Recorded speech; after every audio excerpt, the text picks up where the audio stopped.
Oh, hey everybody. Welcome back to Ministry and Administrative Skills. We are in week 4 of our class. Last week we took a look at budgeting and numbers and software and all that kind of impersonal, wonky kind of stuff that needs to get done. But this week we're going to soften it up a little bit. We're going to warm it up a little bit. We're going to talk about people. We're going to talk about organizing people. We're going to talk about helping people to get along. We're going to talk about helping people to change, decision making. All kinds of great stuff, because at the end of the day, every organization, whether it's a church or a business or a nonprofit, is a bunch of people trying to get along. And as a leader of that organization, your job is to help this process happen. And so today we're going to look at several key elements that are important in our journey through the wonderful world of administration skills. So hang on to your hat, because we're going to go pretty fast through all these. So this week we're going to take a look at organizational structures, preparing job descriptions, conducting effective meetings, ministry leaders as change agents, and decision making and communication within the organization. So let's take a look first at organizational structures. Now, as most of you probably know, whenever we're talking about a church or organization, there's really two different entities involved. First of all, there's the formal organization, and this is the one that has the org charts, the job descriptions, all of the formalization. And when we refer to formalization, we're really referring to things being written down, right? Something is formal in a managerial sense if it is written down and is documented. There's a policy process, all right? So there's the formal organization, the way we think things are going to go, the way we think people are going to behave. And then, of course, there's the informal organization. And what is that? That is one where people are governed and organized around relationships, things like status, legacy, all those sorts of things. So again, we can put boxes on a piece of paper, but we can't put people into those boxes necessarily, right? So we can put their job title or whatever, maybe even their name, but because an organization is people getting along, it's much more of a fluid, dynamic type of an entity. Really, an organization can be seen as this informal entity as well, where people get together and are organized according to these other kinds of things. So this is important to remember. So as much as we would like to mastermind the organization and force people to stay in boxes and to do their jobs and to behave the way they're supposed to behave and reach organizational goals, the reality is that people come to organizations with all their idiosyncrasies and quirks and history and relationships and power bases and all these sorts of things. And this is what really makes leadership fun. Now, let's talk about organizational structures. The main issue here really is the relationship between the pastor, the congregation, and the denomination, and who has the power to make decisions. Okay, so when we talk about structures, we're talking about the way people, the way the organization, the church in this sense, is conceived in terms of power structure, right? Decision-making authority. So let's look at some of the most common ones. And again, we're going to move kind of fast through this. I don't have time to give detailed descriptions of all this. I really encourage you, you should have read the textbook, but the textbook has good explanations of all of these. So let me just kind of quickly go through some of them and maybe point out some of the highlights and things that I think are more important for you to, to understand about this. The first one is what the book calls ecumenical. This is also called episcopal. Now this is sort of your traditional top-down approach, right? This is where the person at top has the authority and everything else trickles down. And so of course we think some of our mainline denominations like Catholic and Lutheran, where the pastor, the person at the top, has all of the authority. And this is sort of based on the set of precedents, or based on the idea of precedence of apostolic succession, right? Well, this person is there because this person sort of anointed them with the authority for their role, right? The next approach would what we'd call corporate. And this is a typical way that businesses are organized. You have a CEO, you have a board of directors, and the CEO hires and fires all the executives, the vice presidents, the people that work for him or her, and it's sort of organized in that way. There's always an interesting relationship between the board and the CEO. Some CEOs are very strong and they like to hire boards that are going to, kind of rubber stamp their decisions. Others really value and covet a strong governing board that has authority, that has input, and moreover, it is the board's responsibility to hire and fire the CEO, right? So a good, healthy corporate structure is one where both of these are working or healthy. So the CEO drives the agenda, the CEO creates the, drives the vision and the decision, but the board is sort of holds him or her in check.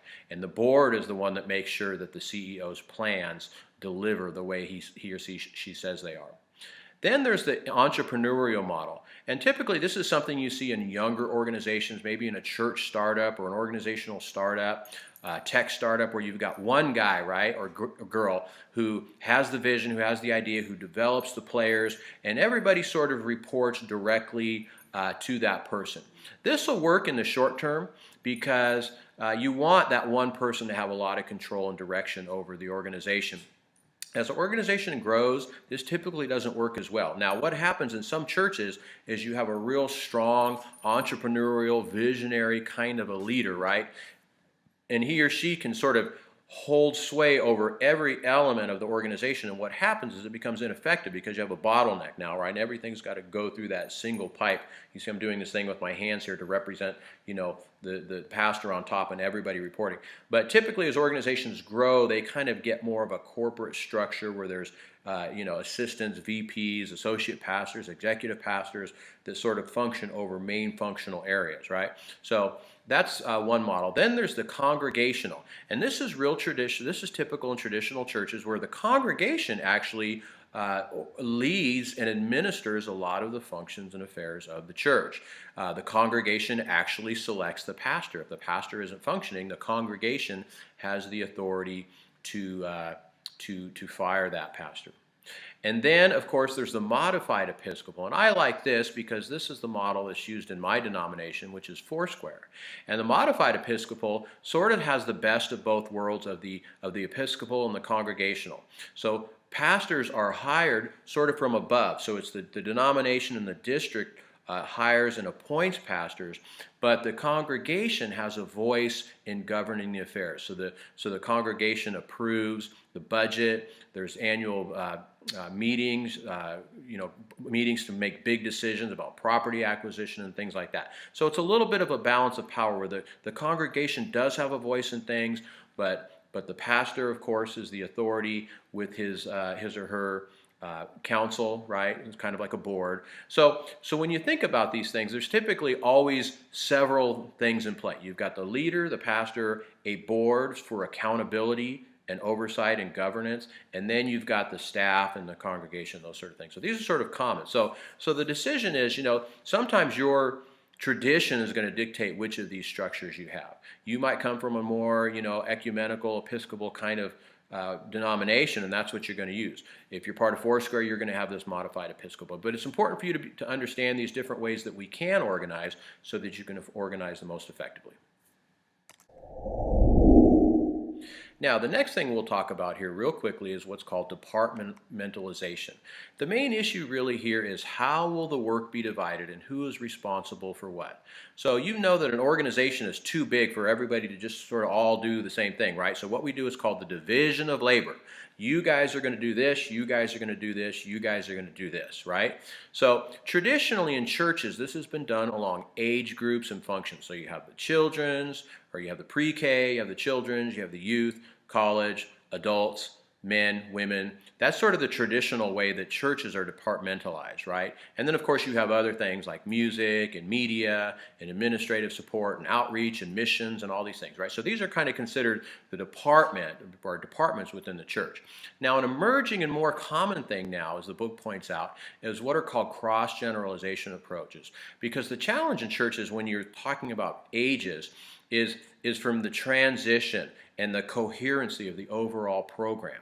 So when you have a program that's everybody sort of in their silo, kids can move from stage to stage and there's no continuity. There's no sense of, all right, we know what's happening here and we're preparing for them. And moreover, is when kids get older, right, are they integrating into the life of the church? And this is really a tragedy in my opinion. So many youths, so they're done with youth group and They're gone. They don't go to the church anymore because they've been so segregated, right, into these different silos throughout their church experience. Once they're out of the silo, they kind of get lost in a larger congregation, and they might just slip out the back door. So really the challenge now is, how do we integrate all of the departments, and how do we keep people into the life of the church so when they get older, they haven't, they feel like they know what's going on. They're part of the church. They've been integrated into these other ministries. They've been integrated into the worship, into the outreach, into the administration, and all the areas of serving in a church. So this really is kind of a challenge for church leaders, is to do this effectively. It's not easy,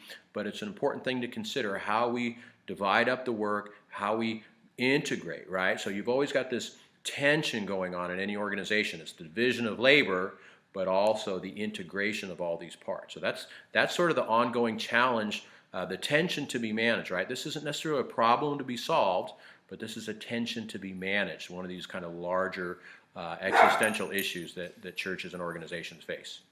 There's my dog barking. That's an existential issue that I face on a regular basis. Okay, the next thing I want to talk about here is the organizational chart. And I mentioned this at the beginning of the video, but let's talk about this. What is an organizational chart? Well, it's really a diagram of the various functions, divisions, departments, and or positions which are to be found in the organization and how they relate to one another. Okay, so you've seen the organizational chart. Really, it's usually laid out like this. You usually have the pastor, the CEO on top if it's a business or a church. You have a board either here or here, right? And then you have lines going down to various departments or vice presidents or staff positions, and then they all have their own little structure. And depending how big and complex it is, this can kind of really go on and look like like a big old upside down tree, right? It kind of gets real big. And smaller organizations, you're going to have one person here, and you're going to have a line like this, and you're going to have 3 people, right? You don't even need an org chart at that point, right? You can still operate fairly informally. But the bigger you get, the more complex you get, the more important it is to really think about this organizational chart. Now, here's a few principles that will help you to develop and to maintain a chart that's actually helpful for the members of the organization. Chart the organization as it presently exists. Circulate it amongst the leaders and department heads, review and incorporate approved revisions, publish it to all levels of staff, routinely review, revise, and publish. So if you don't have an org chart, this is a great opportunity to get together and say, hey, how are we going to organize? Who is responsible to who? What are the titles going to be? And this is kind of an important thing too. What's the name that's going to go in the box? And titles are really important. We know in the Old Testament, right, that God named people, and those names are important. Well, I believe in an organizational setting, that's also true. Because there's sort of these different levels, and there's assumptions made, right? And the book talks about these things. There's assumptions made based on your title. So if, for example, if you're a coordinator or a facilitator versus a minister, right, or a director, these all have different connotations, and maybe your context is a little bit different. Every context is different. But being aware of what those are, trying to be consistent across, so people at the same level. So this guy who's doing this work isn't a director and he's a facilitator, right? Make sure there's parity of titles, all those sorts of things. So this is a good time, a good exercise to hash out some of those titles, reporting relationships, and whatnot. And then, of course, like other organizational documents, this is a living document. This isn't something that you make it once and you forget about it. I would say every 6 months to a year, this should be revised, because members come in and members go out and things change over time, right? And again, because an organization is a living, dynamic thing, it's not going to just stay in those little boxes as much as we'd like to get them there. So always be revising your org chart as necessary. Okay, let's talk about preparing job descriptions. What is the value of job descriptions? Well, they're general guidelines on what's expected of the employees. They help employers set wages and salary scales. They help define essential job positions. They help outline typical job responsibilities. They help avoid awkward guesswork and assumptions. They facilitate effectiveness, avoid pitfalls of hidden agendas or mistrust. They assist in employee recruitment. And of course, they engender world peace, and they might even cure acne if you use them correctly. Actually, I'm just kidding about the acne and world peace part, but they are a valuable part of an organization. And so the book talks about position, I think, service descriptions, right? Because when we think about a job description, it sounds like something I'm getting paid for. Well, if you're in a church setting, you might want to consider calling these position descriptions rather. It's sort of an outline of what your role is, what you're expected to do in this position. And this is really important, not just for the formality and kind of all this other stuff, but it really helps people's morale. They know what they're supposed to do, and moreover, they know what they're not supposed to do, right? Because there's, again, I mentioned this before, there's never a shortage of things that can be done in a church. So we have to kind of, help people bracket their responsibilities so that they don't kind of, suffer job creep or whatever, right? So kind of help them set guidelines. This is healthy for them. It's healthy for you. It prevents them from being burnt out, right? So we just say, this is what we want you to do, this and no more. Anything else is up to your discretion. And we really don't want to burn our volunteers out. We're going to talk about that more next week, but a job description will help you from knowing, from giving too much to that person and thus burning them out. So, when should we revise these job descriptions? Well, I would say the book says when a vacancy occurs, there should be an evaluation and revision. After 6 months, a position's job description should be reevaluated and revised. The job description ingredients include all of these things here, which you can read. And actually this week we're going to have a discussion activity around this. So you'll learn more about it there. So again, a living document. When people come in, it should be revised every 6 months. Or I would say whenever you do a review of that person, their description should come out and you should say, is this really what you're doing? Because it's a good opportunity to say, you know what, we thought you were going to be doing this, but you're really doing more of this. So why don't we scratch that line item and add this line item? So now your job description, once you actually do, align better. So that's a good practice, I think, on a regular basis. You might also think at the review, right? We'll talk more about review and assessment later in the class, but you might say, this was a really important part of your job that's not getting done. We need it to get done. And so that's so these things, these line items on the job description hold that person accountable to what they're supposed to do, right? If there's mutual agreement, yeah, this really wasn't as important as we thought, and you are doing something that's important, great. But it's a point of accountability as well, right? That's another purpose for the job description. All right, let's move on to talk about conducting effective meetings. You can consider meetings a social event. They're a necessary element of organizational life, yet the potential waste of time. And boy, how many meetings have you been in where at the end of the meeting you're like, can I get that hour of my life back?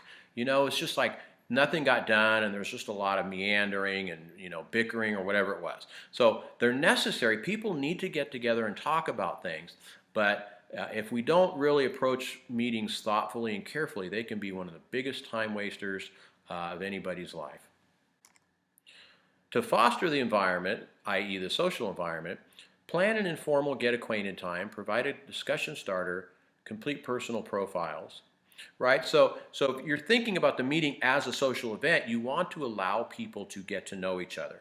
And so I think it's always good to spend the first, maybe 5 minutes of meeting. How are you doing? What's going on? Hey, well, how are your kids doing? Right? So you want to let people know that they're there, that they're not just there. Okay, let's get down to business. You want to give people time to feel like they're connected to a group of people, because they are. And all of us, when we come to a meeting, no matter what role we're in, we need to feel comfortable with that group of people. So having a time for just kind of small talk, warm up kind of activities is very important for the cohesion and developing trust and all those sorts of things that's important in a group.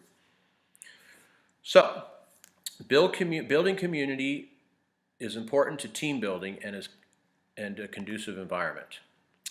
It nurtures a degree of group cohesiveness, right? So people feel good about the group, they feel committed to the goals of the group. If they like each other, they're going to be cohesive. And there's been lots of research that shows that a cohesive group is a productive group, up to a certain point. If you get too cohesive, if it's more about concern for the relationships and those kinds of things, then productivity goes down. But you need to build that cohesiveness in the group through the team meetings in order for them to be optimally productive. All right, let's talk about types of meetings here. You might have a meeting to announce or inform things, to obtain group support, problem solving, or ongoing committees. And most of you are probably involved in some sort of group, committee, team, and you're going to meet on a regular basis. But there's these other kinds of meetings as well. Sometimes the boss calls, all hands on deck, or there's sort of a big announcement, a change. Sometimes a good change, sometimes a not so good change, right? Sometimes we have an issue, a problem solving. We need to get together, put our heads together and try to solve this. Maybe an ad hoc committee, right? People called together from different departments to solve a problem. What are some of the elements of a meeting? State your purpose, remind participants of their value. Preparation is essential to meetings. The location is essential, right? Location, location, location. Tools for effective communication, prepare an agenda, keep control of the meeting, summarize the accomplishment, make and review assignments before leaving, and evaluate the meeting. All right, so if you keep these things in mind before you go into a meeting, and before you know it, this will be second nature, but this is so important. You need to know why you're there, state why you're there, prepare the documents or whatever, make sure that people have what they need beforehand, right? People don't like to be surprised when they show up to a meeting with some kind of new big thing. So send out a document or something that's going on before the meeting so people can actually think about it, and then they actually can speak more intelligently in the meeting. And that's how you get more effective meetings if people are prepared, right? Always have an agenda. It doesn't have to be elaborate. Maybe it's just 4 or 5 points. Okay, here's the things we're going to cover today. That's a good idea, is to have that agenda. Anyhow, this will help you have effective meetings. Here we go.